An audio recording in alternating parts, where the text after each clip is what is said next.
Colonel doctor Qissa ബസിഗെ ഒരു ഉഗാണ്ടിയൻ social ആക്ടിവിസ്റ്റാണ്. അദ്ദേഹത്തിൻ്റെ വൈറലായൊരു YouTube പ്രസംഗമുണ്ട്. ഒരു സാധാരണ കള്ളനും പൊളിറ്റിക്കൽ കള്ളനും തമ്മിലുള്ള വ്യത്യാസത്തെക്കുറിച്ചാണ് അദ്ദേഹം പറയുന്നത്. ഒന്നാമത്തെ വ്യത്യാസം, സാധാരണ കള്ളൻ നമ്മുടെ പണവും ബാഗും വാച്ചും ആഭരണങ്ങളൊക്കെ മോഷ്ടിച്ചുകൊണ്ട് പോകുന്നു.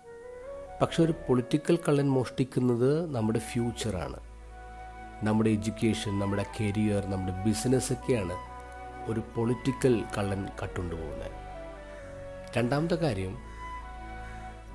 സാധാരണ കള്ളൻ തീരുമാനിക്കുന്നു ആരിൽ നിന്ന് കട്ടെടുക്കണമെന്ന്. പക്ഷെ പൊളിറ്റിക്സിൽ അങ്ങനെയല്ല, ജനങ്ങൾ തീരുമാനിക്കുന്നു ആരാണ് നമ്മളെ കക്കേണ്ടതെന്ന്. 5 വർഷം കൂടുമ്പോൾ നമ്മൾ അവരെ ജയിപ്പിച്ചു വിടും. എന്നിട്ട് അവരോട് പറയും, രാഷ്ട്രീയക്കാരെ ഓടി വരണേ, ഞങ്ങളെ കൊള്ളടിക്കണേ. ഇങ്ങനെ നമ്മൾ കരഞ്ഞുകൊണ്ടിരിക്കുക.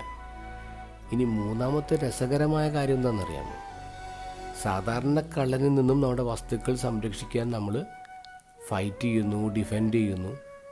പക്ഷേ പൊളിറ്റിക്കൽ കള്ളനെ സംരക്ഷിക്കാൻ നമ്മൾ തമ്മിലടിക്കുന്നു. നമ്മുടെ വസ്തുക്കളും നമ്മുടെ ബിസിനസ്സും ഒക്കെ കട്ടുകൊണ്ടു പോകുന്നവനെ സംരക്ഷിക്കാൻ നമ്മൾ പന്തം കൊളുത്തി പ്രകടനം നടത്തുന്നു, ഹർത്താൽ നടത്തുന്നു. എന്തൊരു രസകരമായ കാര്യമാണല്ലേ. ഇന്നത്തെ ഗോസ്പലിൽ പറയുന്നു, കള്ളൻ കക്കാനും കൊല്ലാനും നശിപ്പിക്കാനാണ് വരുന്നത്. പക്ഷെ ഈശോ വരുന്നത് ജീവനുണ്ടാവാൻ, അത് സമൃദ്ധമായി ഉണ്ടാവാൻ.